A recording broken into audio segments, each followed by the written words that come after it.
welcome back to Talk of the Town. I hope you enjoyed last month's show with Wayne McMahon. Pretty interesting gentleman, isn't he? Traveling all over the world. But listen, because of Wayne, we got talking. He said, hey, listen, a friend of mine works for CNN down in New York. Would you like to interview him? He's from Milton. I said, sure. He says, well, have him give you a buzz next time he's going to be in Boston. And lo and behold, we had him in the studio. This wonderful studio we have here last week. And Ed was a real gentleman and a real up-and-coming mover in the scene in New York. But he was kind enough to join us on Talk of the Town. The reason I don't have him beside me right this minute is because the first couple of minutes of the tape became corrupted when I transferred it to my computer to edit it. And so I'm going to tell you a little bit about Ed. I met him because of Wayne McMahon. Ed's a graduate of Milton High, I believe, 1999. He went on to Boston College and eventually went to work with Channel 5 in Boston. While at Channel 5, Hurricane Katrina hit. And Channel 5, I guess, has an affiliate down in the New Orleans area. And so they sent a lot of people from the Boston station down to Florida because the New Orleans station was wiped out. And they met up over in Florida, and at the same time there were other news networks there. And this gentleman, Ed Keohane from Milton, he met some people over at CNN. And so he got the network news bug being down covering Katrina and ended up working for CNN. So today I got his card here, he's a producer for CNN America, Inc., and he has his own morning show. And so when you start watching the tape, it's just going to be audio for the first 50 seconds. You're going to hear Ed and myself talking, and then the video comes in. So I apologize for the screw up on the tape, but hey, it's all technical stuff, and the camera's in the shop being repaired now. So hey, I appreciate you watching Talk of the Town. I hope you enjoy the show, and I'll see you real soon. Bye-bye.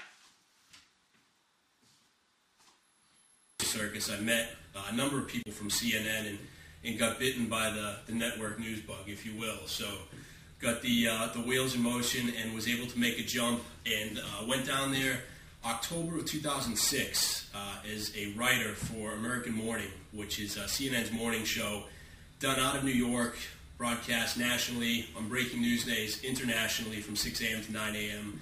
And about a year ago made the jump and became the producer of the show. So it's been a lot of fun. So wait a minute.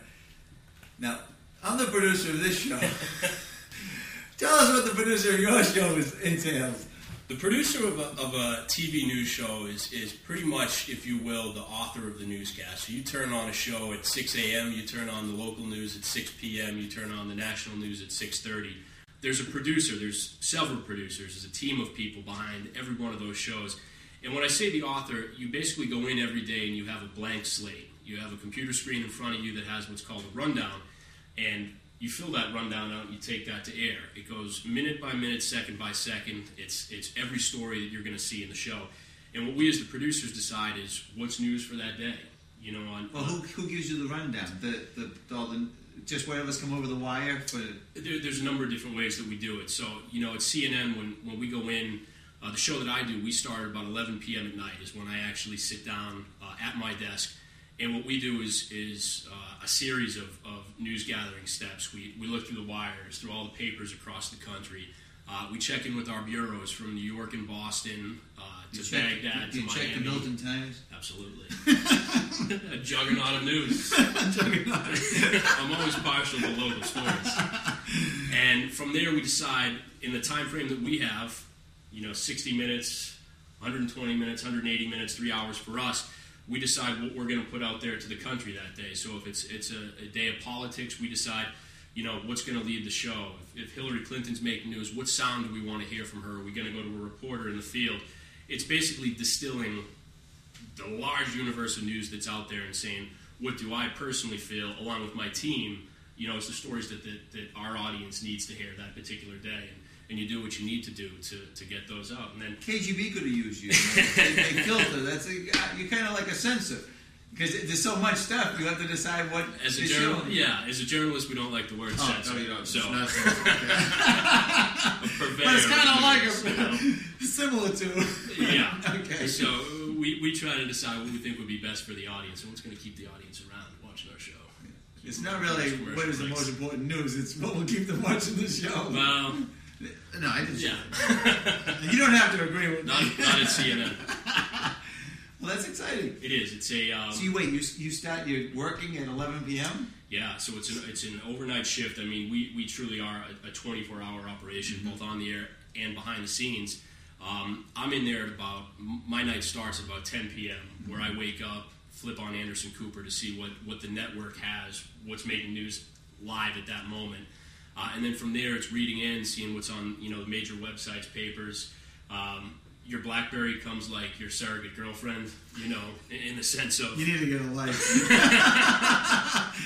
What's out there, what the bosses are saying, what the bureaus from around the world are saying is news.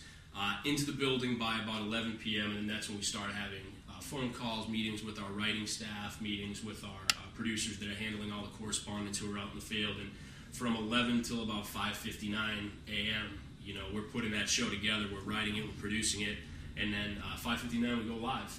So then we take it, and inside the control room, my job basically is to just make sure that the show that I've put together is going smoothly across the air. At that point, once we're on the air, the director and the technical staff pretty much execute it in terms of bring the graphics to life, put the tape on the air. My big thing, what I'm doing when the show's actually on the air, is talking to our anchors.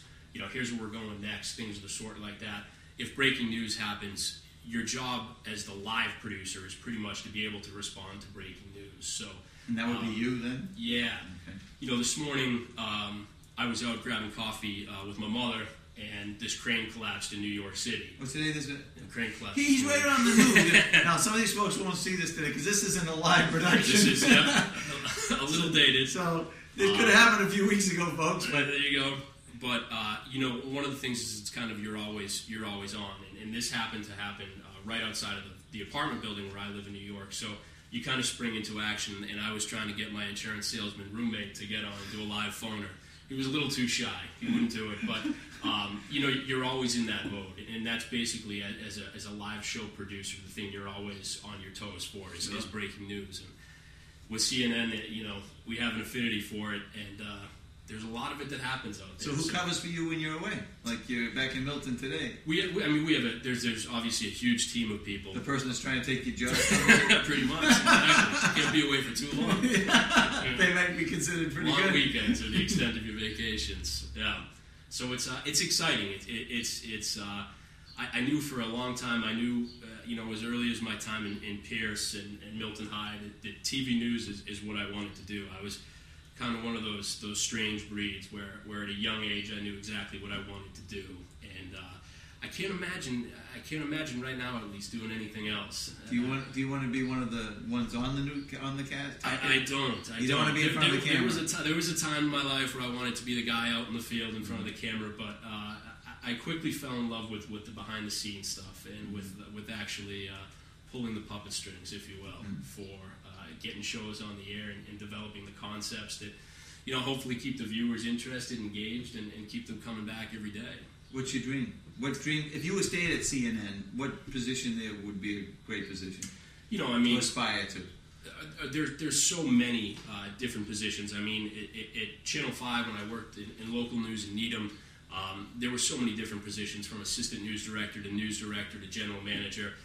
CNN, as in going from a small town company to a major conglomerate, CNN has so many different positions. You could continue to climb the ladder as an executive producer, as a vice president of news, as the president of the network, but you can also jump into other things. They have an enormous investigative team. They have a White House unit. They have, Yeah, I can see you in Baghdad. The bombs are coming in. What the hell went on? A far cry from East Milton. I don't know if I'm cut out. You could go to your friend Wayne. He'd probably be next door in Islamabad. That's right, he probably will be. Do you call him? What's the story? He get the real story.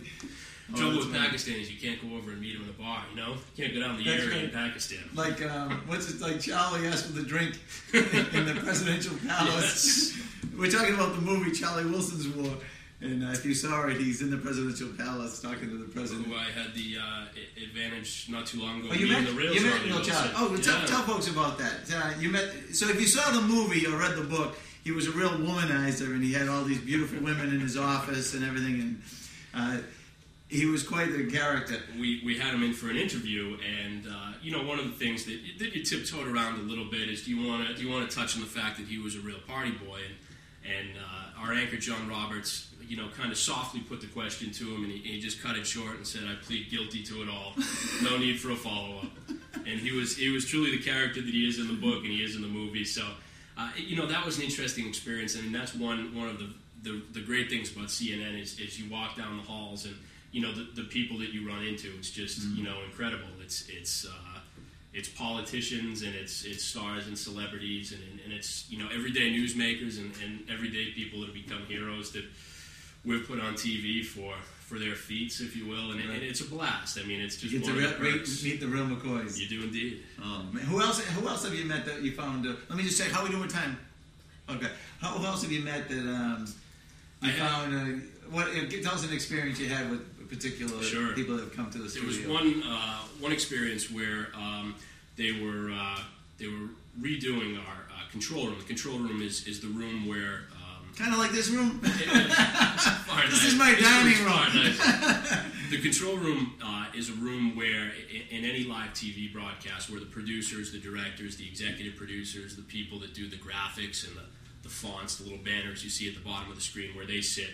Ours was being redone, so we were upstairs in the control room where Anderson Cooper's show was done out of. So it's a different area, a lot of winding hallways and whatnot. And we'd come out of a particularly bad show. One of the tough things with live shows is when they're good, they're great. When they're bad, they're awful. And it's tough. It's tough to jump off the train wreck. So we'd come out of a particularly rough show and kind of had my head hung low and was walking out and was getting into the elevator and realized that I had forgotten a few things back in the control room. So as I'm walking back, going down there, a pretty large gentleman, I'm a big guy, but a guy far bigger than me in a suit, stopped me and said, "I need to see some ID." And I said, "Okay." So another guy comes up beside him, and as they're talking to me, I hear a voice that sounds vaguely familiar down the hallway. So I show them my ID. The two guys were Secret Service guys, and Bill Clinton was in for an interview with Larry King, who was right down the hall. And they were there. Larry just down the hall. Yeah, man, we understand that. They were there as Bill was getting his makeup done. And after I had shown them my ID, as I was getting ready to walk, President Clinton came right out and turned the corner, stopped, and I was able to introduce myself to him and say hello. And, very nice guy, but it's just one of those things. As you're going to get coffee, you run into a former president. So it's pretty common. It happens in Milton. It's pretty cool. As I said, one of the perks of the job. The hours aren't the best, but some of the people you run into are great. Who else have you met? There's been a lot. You said Larry King. You mentioned Larry King. Have you met Larry? Well, I mean, the people that work at CNN, the people on air, you run into them, you walk by them, you deal with them as any person would in any company, so they're nothing special. It's not uncommon to be in, the omelet line with Anderson Cooper and How about Ted Turner? Have you met Ted? I have not met Ted. No, Ted. Don't worry, if you screw up bad enough, you'll meet him. He's really not involved actually with CNN. Pretty much sold it off. So, did he? Who owns CNN now? CNN is actually owned by Time Warner. Oh, okay. So we're based out of the Time Warner Center, which is right in Columbus Circle, 58th Street in Manhattan. Do they still own the operation down in Atlanta? They do. So it's at the Omni Hotel. Yep. CNN is truly a big conglomerate. CNN itself, it's technically a company of Turner. Mm-hmm. Turner is owned by Time Warner, and so forth and so on. It's a lot of bosses.